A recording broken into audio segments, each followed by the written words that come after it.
tu veux que je commence ? C'est quand tu veux. Moi, après, je peux couper. Donc. Ah, ok. Bon, alors c'est parti. Bonjour à tous, bienvenue sur Filles Expat, la chaîne qui vous dévoile les aventures de filles francophones qui ont osé tout quitter pour vivre aux quatre coins du monde. Chaque semaine, Kelly vous fera découvrir une nouvelle destination, une nouvelle histoire à travers ses interviews. Préparation au départ, appréhension, découverte et adaptation aux nouvelles cultures, vous verrez à quel point chaque expérience peut être différente mais toujours très enrichissante. Donc si vous songez à vous expatrier ou que vous êtes simplement curieux de savoir comment on vit au Chili, au Danemark ou encore à Taïwan, on vous dit welcome!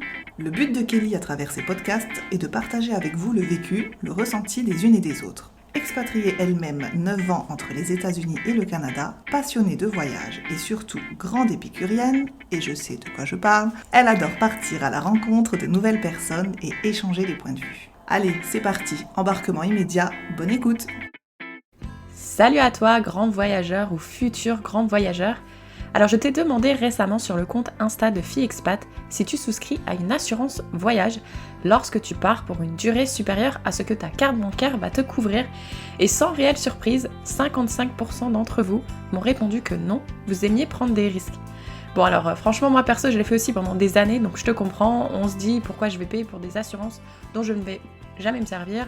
Et bien maintenant que j'ai 35 ans et que j'ai rencontré beaucoup de voyageurs, je peux t'assurer que pour moi maintenant il est impensable de partir sans une assurance. Et juste pour te donner un petit exemple, j'ai moi un ami américain qui partait pendant quelques mois en Europe et justement je lui ai parlé de souscrire à une assurance voyage, j'ai été en mode de quoi tu me parles, et au final il a quand même souscrit à une assurance et au final il s'est retrouvé 2 semaines à l'hôpital. Donc quand il est revenu, je ne sais pas le nombre de fois où il m'a remercié d'avoir eu cette conversation avec lui en fait, parce que du coup la facture aurait été très élevée et comme il me l'a dit, s'il était à l'hôpital c'est parce que les choses allaient mal et il était bien content de pas avoir à paniquer sur combien allait lui coûter la facture. Donc voilà, en gros Tiff m'a récemment parlé de l'assurance ACS, donc je te mettrai le lien dans la description de cet épisode, et je t'avoue que j'ai moi-même regardé parce que je pars pendant quelques mois aux États-Unis et donc pour moi il est hors de question que je parte sans une assurance, surtout dans un pays comme l'Amérique. Donc voilà, je voulais juste te laisser un petit message pour te dire que lorsque tu pars de voyage, renseigne-toi bien, ça doit vraiment faire partie de ta to-do list de checker, surtout que certains pays maintenant obligent depuis Covid à avoir une assurance voyage. Donc voilà, je vous invite à aller voir ce qu'ils proposent parce que c'est super simple, tout se fait en ligne, vous pouvez faire un devis qui vous engage à rien, qui peut vous donner une idée du coût et qui s'adapte du coup à vos besoins, au pays de destination, etc. C'est super simple, c'est super rapide, donc je vous invite vraiment à y jeter un coup d'œil pendant la préparation de votre voyage. Allez, maintenant je vais laisser place à mon invité.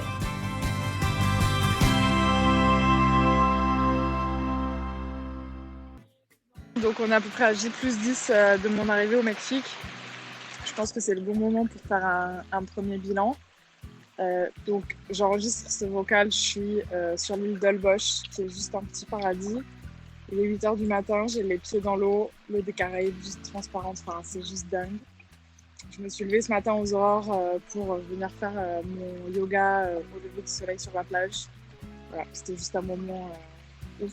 Ça se passe de commentaires, je pense. Donc j'ai fait ma première semaine à Playa del Carmen et en fait à la base mon premier plan c'était de rester là-bas genre 2 mois pour vraiment me poser, prendre un petit peu mes marques, en profiter pour apprendre l'espagnol et développer un petit peu mon business. Finalement j'ai pas du tout senti, je me suis pas sentie bien à Playa del Carmen et du coup je me suis dit bon faut que je bouge. J'ai rencontré des filles, des Françaises, dont une qui est là juste pour 15 jours avant d'aller aux US. Et donc finalement, toutes les deux, on s'est chauffé. Elle m'a dit, moi je suis jamais allée à Holbox, ça te dit tout. Donc hop, on est parti une semaine à Holbox. Et suite à ça, je vais partir sur Mexico City avec les 2 autres Françaises que j'ai rencontrées, qui elles aussi sont digital nomades et qui avaient prévu d'aller sur Mexico City. Donc je me suis dit, bon allez, je les suis et puis on verra bien. Là, pour l'instant, c'est une semaine de déconnexion parce que le wifi est hyper mauvais sur cette zone, donc pas trop de boulot, même si bon, j'ai un peu de 4G quand même. Et voilà, on va faire des excursions, juste découvrir en fait les Caraïbes quoi. En gros c'est ça.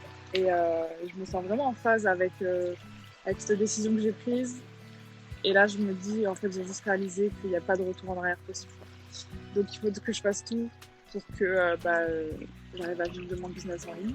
Qui va le faire, enfin, je pense parce que même si je vois que ça marche pas d'un côté, je pivoterai et je trouverai vraiment ce pourquoi je suis douée et ce qui me plaît surtout parce que c'est pas tout de faire quelque chose, mais il faut vraiment que ce soit quelque chose qui me plaît. Et voilà, et j'ai vraiment cette conviction que quoi qu'il arrive, ça va bien se passer. Et le fait d'avoir rencontré des personnes aussi qui sont dans ce mood-là, qui sont au début de leur business aussi, mais voilà, convaincus que, comme moi, tout arrive pour une raison. Et là où j'en suis aujourd'hui, ça me paraît juste être le bon endroit, le bon moment pour faire ce que je dois faire. Donc, pour l'instant, tout va bien. Ça part plutôt en mode road trip, on change toutes les semaines d'endroit. Je pense que ça va quand même vite me fatiguer, donc j'aimerais bien me poser, mais il faut que je sente que je me sens bien là où je vais me poser.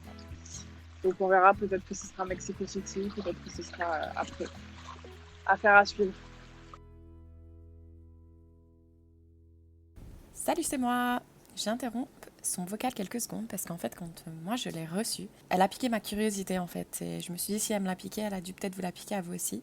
Et en fait, je lui ai demandé, mais pourquoi tu vas à Mexico City là, maintenant, tout de suite ? Et pourquoi est-ce que tu suis ces deux nanas ? Est-ce qu'il y a une raison en particulier en fait ? Et donc voilà ce qu'elle m'a répondu. Mexico City était sur ma liste de villes à visiter au Mexique, quoi qu'il arrive. Juste que c'est quand même une grosse ville, une des plus grandes villes du monde, dans un pays qui est quand même réputé pas hyper safe, notamment Mexico City. Il y a des endroits qui craignent un peu et tout. Donc j'étais pas hyper sereine à l'idée d'y aller toute seule. Et en fait, quand j'ai rencontré ces deux filles qui m'ont dit ouais, on va à Mexico City, je me suis dit bah voilà, c'est l'opportunité d'y aller et de pas être solo. Donc je l'ai saisie et bon, je t'avoue que j'y vais quand même 2 jours avant elle parce que ça collait pas niveau planning. Donc j'arrive mercredi soir et elles arrivent vendredi soir. Donc ça fait que j'ai quand même 2 jours solo. Mais je me suis pris une auberge avec un espace de coworking, donc je pense que je vais beaucoup bosser parce que l'île où je suis actuellement, niveau wifi c'est pas top. Tu t'attends beaucoup avant qu'une page charge, etc. Donc tu peux pas réellement bosser efficacement. Donc du coup, va falloir forcément que je rattrape derrière à Mexico. Voilà, donc je pense pas que je vais sortir beaucoup les 2 premiers jours et après on aura 5 jours toutes les 3 où je pense que là je vais plus visiter et découvrir la ville. C'est moi. Donc dans la suite, Tiff est arrivée à Mexico City et elle va vous donner ses premières impressions. Au fait, désolée pour le bruit derrière moi, mais je suis en train de faire le montage sur ma terrasse et je me suis dit que ça pourrait peut-être vous faire plaisir d'entendre le bruit de ces grenouilles. Oui, j'ai bien dit grenouilles. En fait, Mexico City, je m'attendais à avoir un truc cool parce que j'avais quand même entendu pas mal de gens qui disaient que c'était cool. Mais j'avais peur du côté dangereux de la ville. Et genre, les 2 premiers jours quand j'étais toute seule, je suis pas beaucoup sortie, mais juste, tu vois, pour aller faire 2-3 courses, j'avais peur. Genre, en fait, c'était limite irrationnel. Genre, dès que je croisais quelqu'un dans la rue, j'étais là, il va m'agresser, il va voler mon téléphone et tout, parce que en fait, c'est vraiment ce que j'avais entendu sur les groupes Facebook, les gens qui disent ouais, fais attention à Mexico City et tout. Et ensuite, les filles sont arrivées. Du coup, déjà, c'était plus cool parce qu'on était à 3.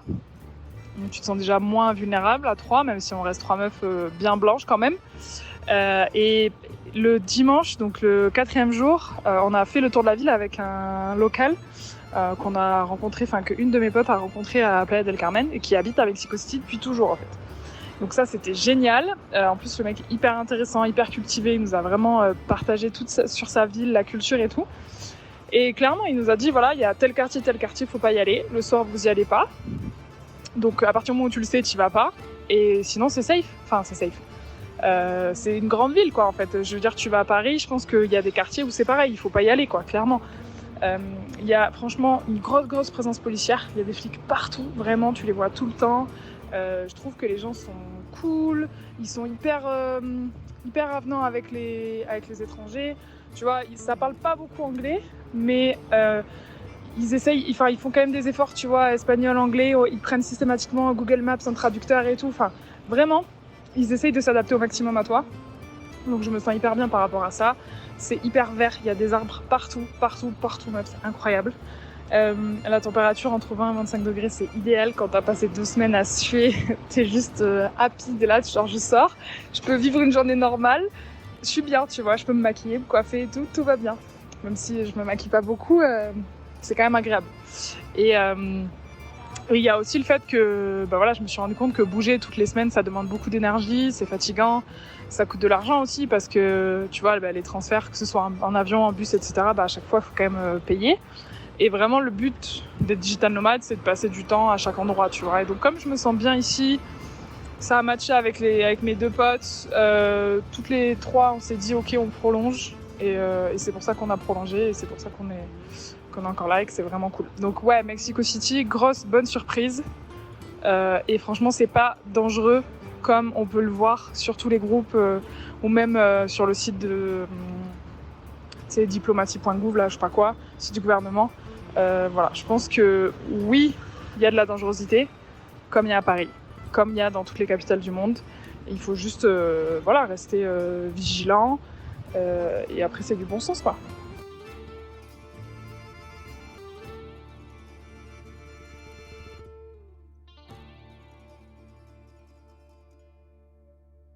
Et voilà, bonjour à tous, auditrices et auditeurs. Donc là, je suis de retour. Fini les petits vocaux de Tiff puisqu'elle est en visio avec moi.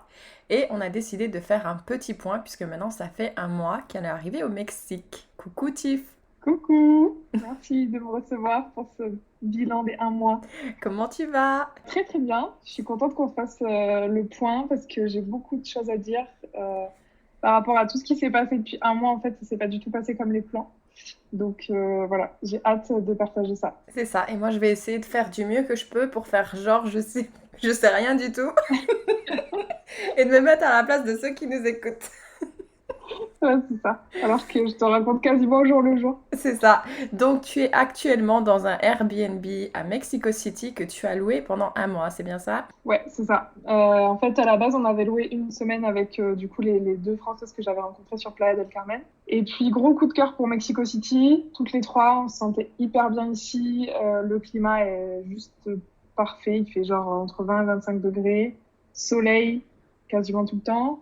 Il pleut tous les jours en fin de journée parce que c'est quand même la saison des pluies, mais genre t'as un orage pendant 1 heure et après ça passe. Donc moi c'est un climat qui me convient plutôt bien. Du coup tu t'es remis à te remaquiller et à te coiffer, c'est ça? Ouais, exactement. Ouais, ça fait du bien de se préparer même si je suis pas en mode, je me mets pas sur mon 31 tous les jours, hein, mais juste prendre un petit peu soin de soi et donc ça c'est cool et puis pouvoir avoir une petite routine. Tu vois, j'ai réussi à reprendre un petit yoga tous les matins, écouter un podcast. Ensuite, souvent, on va bosser depuis un café. Donc ça, c'est chouette. Ça fait du bien. Combien ça coûte à peu près un logement d'1 mois Donc vous avez 2 chambres, je sais, ça coûte combien à peu près? On a payé 100 € par personne la semaine. Ok, donc sur 1 mois, ça te fait 400 € par personne. Ouais, à peu près, c'est à peu près ça, ouais.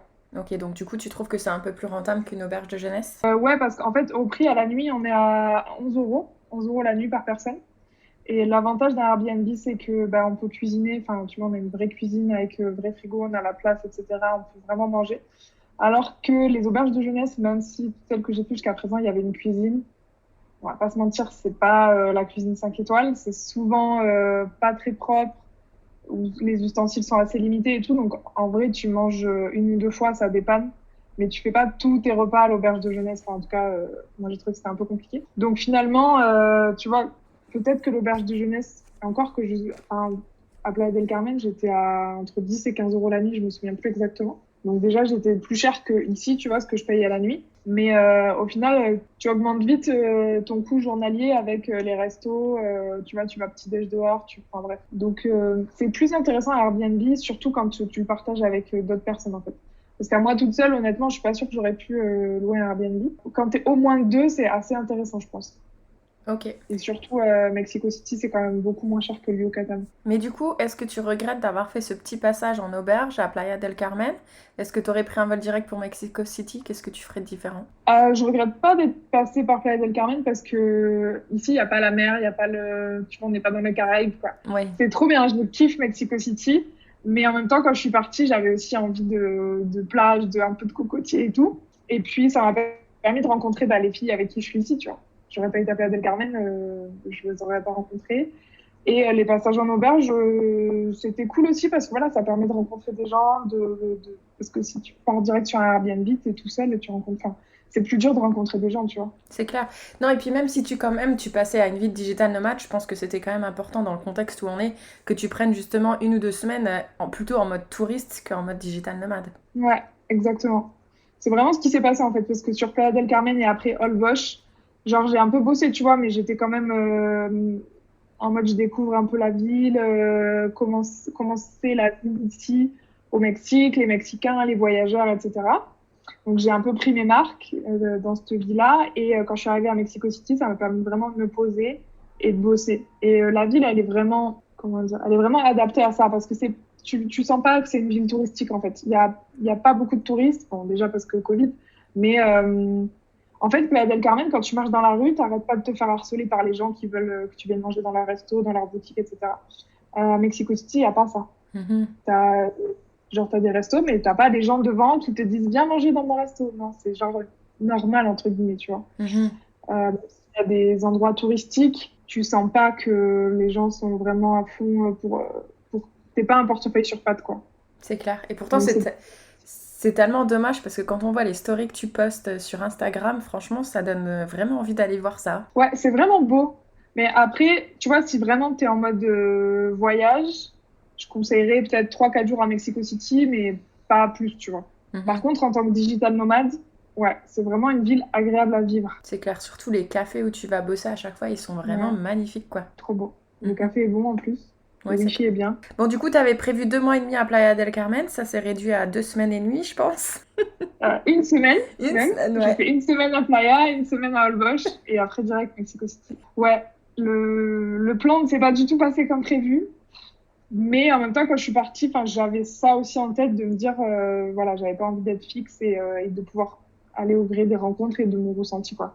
Ce que j'ai vraiment suivi. Et du coup, là, tu vois, je quitte Mexico City jeudi prochain, le 12 août, parce que, en fait, mon meilleur pote me rejoint et on va faire un trip pendant 15 jours. On va aller sur la côte Pacifique et on va descendre jusqu'au Chiapas, qui est dans le sud. Donc, d'un côté, je suis hyper contente qu'ils me rejoignent, que, voilà, on va visiter le Mexique et tout. Mais d'un autre côté, je suis triste aussi de quitter Mexico City parce que je me sens vraiment bien ici et que je sens que j'ai besoin d'avoir une espèce de routine de travail un peu, tu vois. Là, au final, je vais bouger tous les 2-3 jours et je sais que je vais pas être productive du tout. Bon, après, c'est OK, tu vois, j'ai mis quelques projets en stand-by et tout pendant ce temps-là. Et puis, je reprendrai à bosser à fond fin août, quand je serai posée.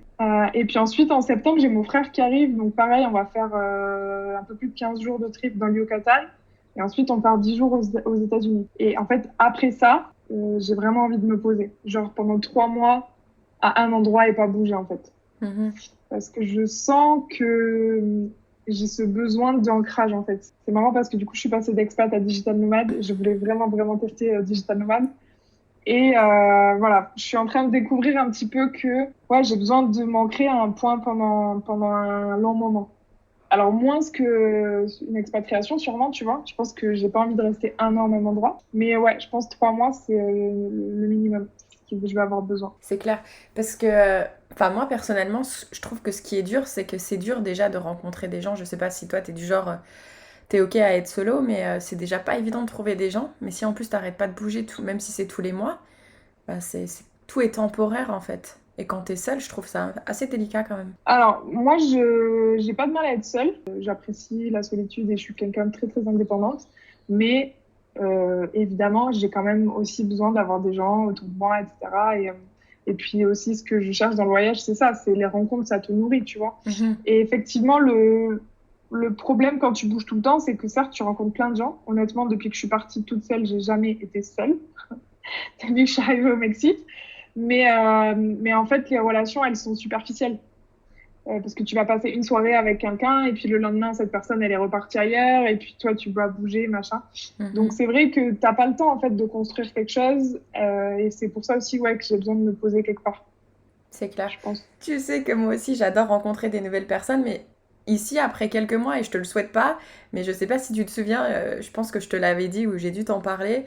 À un moment donné, j'avais vraiment le sentiment d'être entourée de beaucoup de monde. Pendant 2 mois, j'étais entourée de beaucoup de monde tout le temps. Et en fait, je me suis jamais sentie aussi seule, quoi.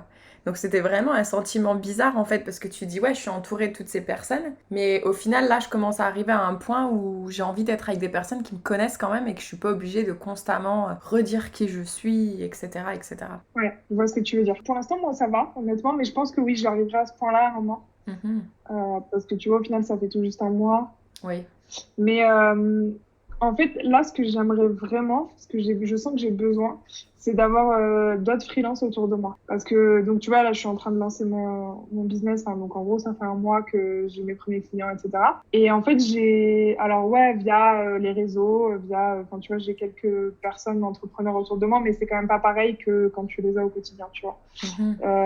Et donc, j'ai vraiment ce besoin-là d'avoir, tu vois, comme des collègues avec qui tu pourrais partager. Alors, c'est pas vraiment des collègues, mais des gens qui ont la même problématique que toi, qui te comprennent, qui te font avancer. Et c'est ça aussi que je cherche, tu vois. Et pour l'instant, à Mexico City, j'ai pas trouvé. Alors, j'ai rencontré des gens cool, hein, mais j'ai pas trouvé une grosse communauté de digital nomades, de freelance. Donc, je sais pas. Voilà. Je cherche un peu ça. Et en fait, tu rencontres beaucoup de voyageurs. Dans les auberges de jeunesse, j'ai rencontré plein de gens qui voyagent et tout. Mais la plupart, ils travaillent pas, tu vois. C'est aussi ce que je cherchais en allant à Playa del Carmen parce que j'avais vu que c'était genre un gros spot de digital nomade et tout. En fait, pas tant que ça. Et puis, il y a aussi la réalité que ce que tu vois sur les réseaux sociaux, c'est les réseaux sociaux, hein. On va pas se mentir. On est d'accord. Donc, il y en a qui vendent du rêve. Et puis, la réalité, c'est pas ça, tu vois. Donc voilà, je pense que petit à petit, au fur et à mesure de mon chemin, je vais peut-être rencontrer, j'espère, que je vais rencontrer des gens qui sont dans la même problématique que moi à ce moment-là, quoi. C'est clair. Parce que là, du coup, normalement, tu es censée être avec 2 filles. Je sais qu'aujourd'hui, il en reste plus qu'une. Elles, qu'est-ce qu'elles font exactement au Mexique? Alors, il y en a une, du coup, qui est partie là, la semaine dernière. Elle est partie sur d'autres choses. Elle est digital nomade, elle est freelance, elle a un business en ligne. Donc ça, c'était chouette d'échanger avec elle, etc. Bon, après, nos chemins se sont séparés. Elle a voulu partir vers d'autres horizons, donc voilà. Et la deuxième fille avec qui je suis, elle est en train de chercher vraiment qu'est-ce qu'elle pourrait faire, en fait. Voilà, chercher un petit peu l'alignement et le business qu'elle pourrait lancer. Donc, elle est plus dans la phase où moi j'étais il y a 6-8 mois, tu vois. Okay. Donc c'est chouette hein, d'échanger avec elle, mais tu vois, on n'est pas à la même problématique au même moment. Donc, c'est pour ça, je pense que c'est important de s'entourer d'un petit cercle avec des gens qui sont moins avancés que toi, des gens qui sont plus avancés, des gens qui sont au même niveau. Et en fait, tout le mélange fait qu'à un moment donné, chacun se tire vers le haut, chacun s'apporte des choses. Parce que c'est aussi hyper intéressant, je trouve, de transmettre ce que je sais, ce que j'ai appris, même si, tu vois, je suis pas hyper avancée dans mon chemin entrepreneurial. Tu vois, j'ai quand même forcément un temps d'avance sur certaines personnes et un temps de retard sur d'autres personnes, tu vois. C'est clair. Et je trouve que quand tu aides des gens à progresser, ça t'aide toi-même. En tout cas, moi, je trouve ça vraiment gratifiant et je prends plaisir à aider d'autres personnes à se développer.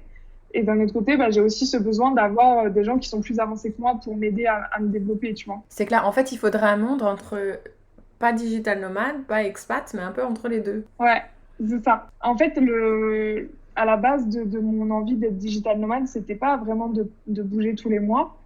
En fait, j'avais envie d'être expatriée et de pouvoir rentrer, par exemple, 2 fois 1 mois en France par an. Et en fait, le problème, c'est que quand tu t'es salarié dans un pays, t'as pas... quand t'as des vacances, déjà, ça dépend des pays, mais des fois, t'as que 2 ou 3 semaines de vacances par an. Et puis, en gros, soit tu rentres voir ta famille, soit tu voyages, tu vois. Et j'avais plus envie d'avoir ce cadre où t'es obligé, en gros, de passer tes vacances en France à voir ta famille. J'avais plus envie de me dire, OK, bon, je suis digital nomade, certes, je suis expat, je vis à l'année dans tel pays. Et puis là, je vais rentrer 1 mois voir ma famille et je vais pouvoir continuer à travailler. Voilà, c'est plus cette liberté-là, en fait, que j'ai envie et je pense que c'est ce sur quoi je vais aller. Mais en vrai, là, à pas se mentir, après plus d'1 an à pas voyager, etc., j'ai vu l'énorme liberté que j'avais devant moi. J'ai pris mon sac à dos en mode de surexcité. OK, je vais aller partout, je veux voir ça, je veux voir ça. Et puis quand tu commences à mettre le doigt dedans, enfin, c'est le truc, ça finit jamais. Tu rencontres des voyageurs qui te racontent qu'ils ont été là. Enfin, c'est magnifique et t'as trop envie d'aller partout, tu vois. Donc voilà, pour l'instant, je prends cette liberté et puis je pense que voilà, comme je te dis, à partir d'octobre-novembre, je vais me poser quelque part. Parce que tu vois, la question que je vais te poser, moi, je me la pose aussi. Donc, c'est en fait, je me dis, t'essayes de lancer un truc. Mais en même temps, il faut que tu fasses rentrer de l'argent, tu as des dépenses, et en plus, tu as envie de liberté. Est-ce que tu penses que, parce que moi, je te pose la question honnêtement, parce que je me la pose à moi, est-ce que ça aurait pas été bien, tu vois, quand tu es dans ta famille, etc., tu as un peu une sécurité, de partir, par exemple, pendant 3 semaines, 1 mois, avoir justement cette euphorie de voyage, de liberté, revenir, lancer vraiment ton truc, et seulement une fois qu'il est parti, une fois que tu commences vraiment à avoir une rentrée d'argent, là commence un peu la vie de digital nomade. Oui, je pense honnêtement que c'est la chose à faire. Je pense que c'est beaucoup mieux si tu fais comme ça. Mais en fait, moi, je suis partie du constat que j'étais malheureuse en France, Oui. vraiment. Et du coup, j'avais ce besoin de partir, en fait. En fait, le truc, c'est que je pense aussi que tu peux pas développer un business, quel qu'il soit, si t'es pas épanoui, si tu vois, t'as pas la créativité autour de toi, etc. Enfin, surtout que voilà, je suis quand même dans un métier qui demande qui demande de la créativité. Donc, évidemment, même avant de partir, hein, je savais que ça serait beaucoup plus simple de lancer mon truc et une fois que ça roule, évidemment, de partir digital nomade. Et puis, tu demandes à tous les entrepreneurs qui sont digital nomades, ils te disent tous ça. Parce que moi, je suis un peu têtue. Et que je me suis dit, non, moi, je pars. Après, j'ai la chance d'avoir des économies. Je savais aussi que, tu vois, si demain, je rentrais pas d'argent, je vais pas mourir de faim, tu vois. C'est pas l'idée de vider mes économies, mais en même temps, tu vois, j'aurais pu prendre mes économies et dire, bah, je voyage pendant 1 an et je travaille pas. Non. Là, l'idée, c'est je voyage et j'essaye de petit à petit développer le business pour rentrer un peu d'argent et à terme pouvoir vivre uniquement de mon business, quoi. C'est clair. Je sais pas si c'est clair. Non, c'est clair. C'est juste que, je te pose la question parce que moi, je suis pareil que toi. J'ai besoin d'être épanouie pour être créative. J'ai besoin de soleil. J'ai besoin de sable blanc. J'ai des critères assez précis et un peu exigeants en termes d'épanouissement. Mais des fois, j'ai l'impression que je me mets aussi la pression par rapport à l'argent, parce que même si j'ai de l'argent de côté, je vois mes économies descendre et ça me fait chier, clairement. Donc je me dis des fois, mais tu vois, est-ce que t'aurais pas pu, justement, c'est bon, il pleut, c'est pas grave, c'est bon, t'es pas heureux ici, mais c'est pas grave parce que c'est temporaire, mais au moins t'as pas ce stress à devoir payer des factures et à te dire, ben si le client il dit non, c'est pas grave parce que de toute façon, à la fin du mois, j'ai rien à payer. Enfin, c'est juste pour ça, en fait, que je posais la question.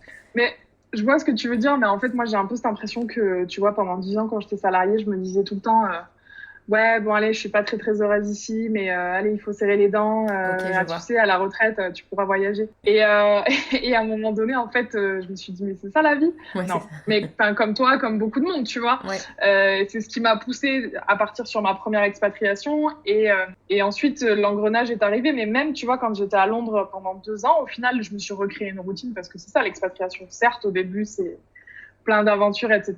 Puis après, tu te retrouves un travail, t'as tes amis, machin et tout. Et puis finalement, bon, t'as une vie aussi dans un autre pays. Donc, tu parles anglais et tout, ça c'est cool. Moi, j'ai adoré vivre à Londres, hein, mais il y a un moment où je me suis aussi fait ce constat de, ok, bon, ben là, maintenant, il faut que je parte sur autre chose, tu vois. J'avais ce besoin de retrouver cette adrénaline de l'aventure, etc. J'aurais dû partir sur une autre expatriation. Bon, ça s'est pas fait. Et du coup, j'ai transformé ça en digital nomade.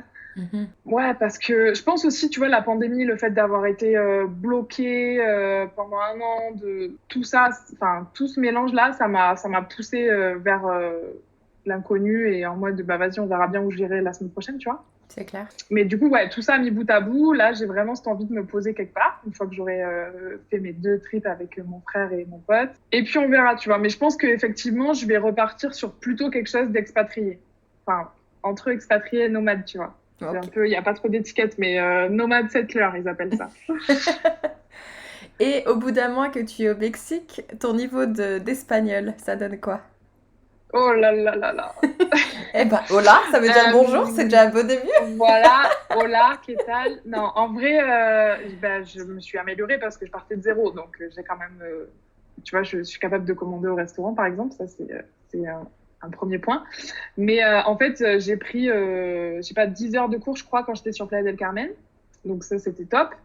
Et ensuite, vu que j'ai bougé, du coup, j'avais plus ma prof. En fait, développer mon business en ligne, ça me demande beaucoup d'énergie parce que tout est nouveau, en fait. C'est-à-dire que chercher des clients, c'est nouveau, établir un devis, faire une facture, tout traiter les clients, etc. Tout ça, c'est nouveau, donc ça me demande beaucoup d'énergie toute la journée. Et en gros, le soir, quand il faut en plus que je parle espagnol, c'est très, très difficile. Donc déjà, il y a ça. Ensuite, il y a le fait que il faudrait que je paye des cours en ligne parce que je pense que c'est le mieux vu que je bouge tout le temps, il faudrait que ça soit en ligne. Et c'est un budget. Et pour l'instant, voilà, comme tu le sais, je vis quasiment que sur mes économies, même si je commence à rentrer un petit peu d'argent. En fait, là, j'ai fait le choix de, pour l'instant, pas dépenser dans les cours d'espagnol parce qu'en plus de ça, j'ai pas l'énergie, en fait. Et j'aimerais bien d'ici, 2-3 mois, quand dans le business déjà j'aurai un peu plus de stabilité, à ce moment-là je pourrais mettre de l'énergie dans quelque chose d'autre. Mais ouais, je me suis rendu compte que je peux pas tout faire en fait. Et tu vois, quand je suis arrivée en Angleterre, je parlais pas du tout anglais, mais du coup, je suis allée bosser en tant que, comment dire, enfin, j'étais pas vraiment serveuse, mais j'étais employée dans une boulangerie, tu vois. Et en fait, le travail en lui-même, il me demandait pas d'énergie parce que c'était quelque chose de simple que j'avais. Enfin, tu vois, à la base, j'étais responsable en France. Et donc là, je revenais sur un job purement d'exécution, tu vois, où juste j'avais à servir des clients. Donc, enfin, je rabaisse pas du tout ces jobs-là. Hein. C'est hyper important qu'il y ait des gens qui fassent ça, tu vois. Mais au moins, en fait, ça me demandait pas beaucoup de réflexion. Et donc, je pouvais parler anglais toute la journée. C'était tout ce que je pouvais. Mon énergie, elle allait là-dedans, quoi. Et en fait, là, je peux pas. Enfin, c'est un peu ce que je me rends compte. Je peux pas mettre de l'énergie dans apprendre l'espagnol et parler espagnol toute la journée, et en même temps faire mon business en ligne qui me demande énormément d'énergie et de réflexion. C'est clair. Ouais. Donc du coup, peut-être que tu aurais dû faire vendeuse en boulangerie 3 mois en Espagne pour apprendre l'espagnol. Au moins, il n'y a pas d'histoire de visa. Et ensuite, te barrer au Mexique, cocotte. Ouais, ça aurait pu. Mais voilà, une fois de plus, c'était pas non plus C'était pas mon envie du moment. Donc, je sais. Mais des fois, tu vois, j'en parlais encore ce matin, c'est que des fois, on a trop tendance à vouloir foncer tête baissée sur notre objectif. Enfin, je dis pas que t'as fait ça, hein, pas du tout. Mais tu vois, l'Europe, elle nous donne tellement d'avantages sur certains points que... Ah, mais clairement. Mais par contre, moi, je voulais partir de l'Europe. Oui. C'était top 1. En fait, je pense que ça dépend quels sont vraiment tes objectifs. Moi l'objectif numéro 1, c'est pas d'apprendre l'espagnol. Oui, c'est vrai. C'est un objectif secondaire, si tu veux. Effectivement, j'aimerais bien que si je passe 6 mois, 1 an en Amérique latine, à un moment donné, je me débrouille un peu en espagnol. Mais c'est pas l'objectif premier. L'objectif premier, c'était vraiment de trouver mon épanouissement, en fait. Okay. Ça, c'était le numéro 1. Et du coup, ça passe par effectivement développer un business en ligne pour pouvoir financer ce mode de vie, quoi. Ok. Mais donc, du coup, si tu devais te replonger un petit peu quelques mois auparavant, est-ce que tu aurais changé quelque chose ou pas du tout ? Ouais, j'aurais pas booké. Quand ils vont entendre ça, ils vont se dire ok, elle veut pas nous voir. En vrai, je suis hyper contente que mon pote et mon frère viennent me voir. Et je pense qu'on va passer vraiment des super moments, etc. Mais si je devais refaire, en fait, je garderais vraiment ma liberté. Parce que si tu veux, le fait de... eux, en fait, ils sont en vacances, ils sont pas en voyage illimité. Donc déjà, ils ont des dates arrêtées. Et à un moment donné, il fallait qu'ils prennent aussi leur billet d'avion, etc. Et en fait, moi, ça m'a restreint dans ma liberté de mouvement. Et donc, si je devais refaire, en gros, je dirais pas aux gens de venir. Je te comprends. Ou alors, tu vois, ce serait vraiment du dernier moment, en mode, bon, voilà, je suis 1 mois à Mexico City, si t'as envie de venir, tu viens avec plaisir, mais tu prends ton billet d'un jour sur l'autre, quoi, c'est un petit peu ça. C'est juste le seul truc. Non, mais je te comprends parce que je me suis retrouvée dans la même situation que toi et je vais m'y retrouver encore dans les prochains mois. On a tellement tendance à vouloir faire plaisir aux autres qu'on a tendance à s'oublier. Et pourtant, là, parce que moi, il y en a que bien qui veulent venir. Si les frontières et l'île, elle était ouverte à tout le monde, je pense que toute l'année, j'aurais été en mode guide touristique. Et je pense que ça aurait été pareil pour toi. Le problème, c'est que quand on est en reconversion, il y a un moment donné aussi, il faut que les gens ils le comprennent, que tu es en reconversion. Et je trouve que c'est un petit peu ça qui est dommage. Et moi, c'est pareil, je reproche à personne d'être venu ou je reproche à personne de vouloir venir parce que je suis sur une île paradisiaque. Toi, tu es dans un pays aussi qui est incroyable. Mais c'est vrai que du coup, on s'oublie et à chaque fois, on est obligé de faire une parenthèse. Alors que eux, ils font pas une parenthèse dans leur vie, tu vois. Et oui. Alors, je vois ce que tu veux dire. Bon, après, pour être honnête, à part eux, donc mon frère, déjà, c'est moi qui lui ai dit de venir. Mais en gros, mon meilleur pote, et peut-être que derrière, j'aurai une super copine aussi qui va venir. Mais en gros, je pense que personne ne viendra parce que mes autres amis sont pas très voyageurs, parce que ma famille c'est loin, etc. C'est moi au début qui me suis dit ça peut être hyper cool et tout. Et en fait, je me rends compte aussi avec le recul que effectivement, tu vois, j'ai besoin de bosser, j'ai besoin d'avoir cette routine et cette liberté aussi de pouvoir choisir. Tu vois, en fait, là, mon pote il viendrait pas. Je pense que je resterai à Mexico City sûrement encore 2-3 mois, tu vois. Mm-hmm. Non, mais je te comprends. Moi, j'étais pareil. Je disais aux gens, mais oui, venez, c'est beau, venez. C'est ça. Mais oui, en fait, du coup, t'as raison, à chaque fois que t'as quelqu'un qui vient. Mais toi encore plus, parce que vu que c'est la Guadeloupe, c'est territoire français, entre guillemets, c'est facile de venir, tu vois. Donc, ouais, les gens, ils sont en mode ouais, on y va et tout. Et... moi, à la limite, tu vois qu'à la limite, les gens viennent, ça me dérange pas du tout, mais il faut qu'ils comprennent que eux, c'est leurs vacances, mais c'est pas forcément les tiennes. Ouais. Et je trouve que ce qui est dommage, c'est que nous, on a tendance à beaucoup s'adapter aux autres, Mais eux, ils n'ont pas tendance à s'adapter à notre mode de vie parce que notre mode de vie, il est tellement différent du leur que donc du coup, c'est embêtant parce que tu vois, bah, pareil, on a envie de faire des plans, mais c'est oui, mais il faut que je revienne à telle date parce qu'il y a machin qui vient. Oui, mais il faut que je parte de telle ville parce que ben il y a machin qui vient. Enfin, bref, on va pas. Ça sert à rien, ça changera rien à la situation. Mais je pense que c'est un bon conseil que quand on se lance dans une nouvelle vie ou dans un nouveau pays, ne peut-être pas encourager les gens tout de suite à venir voir ce qui se passe et Ouais, prendre le temps de bien s'installer et de savoir déjà soi-même ce qu'on veut en fait. ouais, c'est ça. En fait, je pense que mon gros problème, ça a été ça, enfin, ça a été ça, ça allait toujours, tu vois, c'est que je suis partie pour chercher quelque chose, mais je savais pas exactement quoi. Mhm. Et, et du coup, quand tu pars comme ça, en mode, bah, on verra bien, il faut pas se mettre de barrière, quelle qu'elle soit. Et en l'occurrence, avoir quelqu'un qui vient, bah, c'est une barrière, même si ça va être hyper cool, je vais passer un super moment et tout. Ça m'oblige à un moment donné à telle date à être à tel endroit et pendant 2 semaines devoir lever le pied sur le boulot, etc. Tu vois. Mhm, c'est clair. Et si tu devais donner justement un conseil, un autre conseil, puisque celui-là il est déjà très bon, est-ce qu'il y a autre chose que tu voudrais ajouter?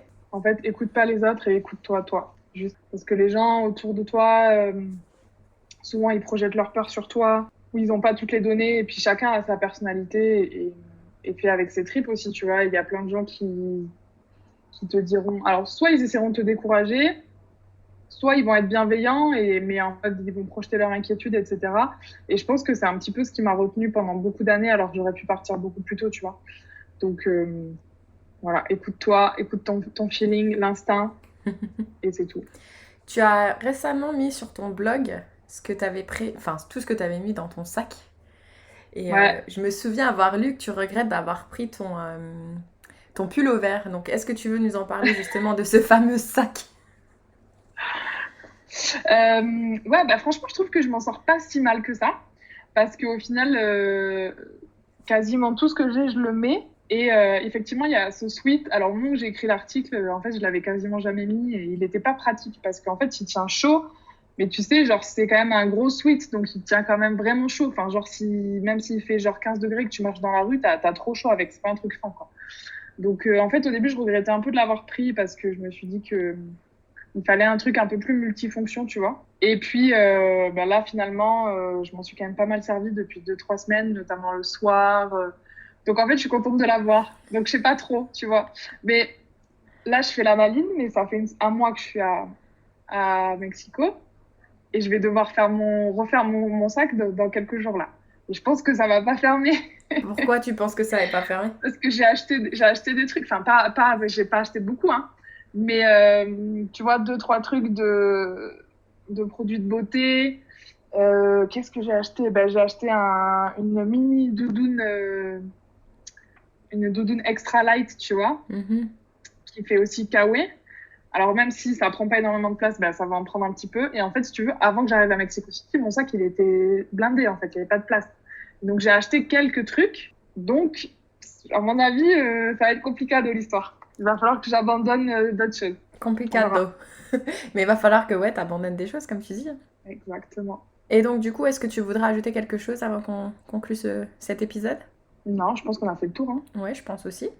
Et donc du coup, avec Tiff, on a prévu qu'on allait refaire un petit épisode quand elle sera plus 3 mois. Donc du coup, on se reparlera vers le mois de novembre. Enfin, on se reparlera en enregistrant.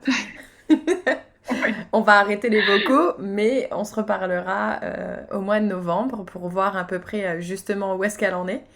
Et ensuite, on refera certainement un point au milieu de l'année prochaine ou quelque chose comme ça pour que vous puissiez la suivre.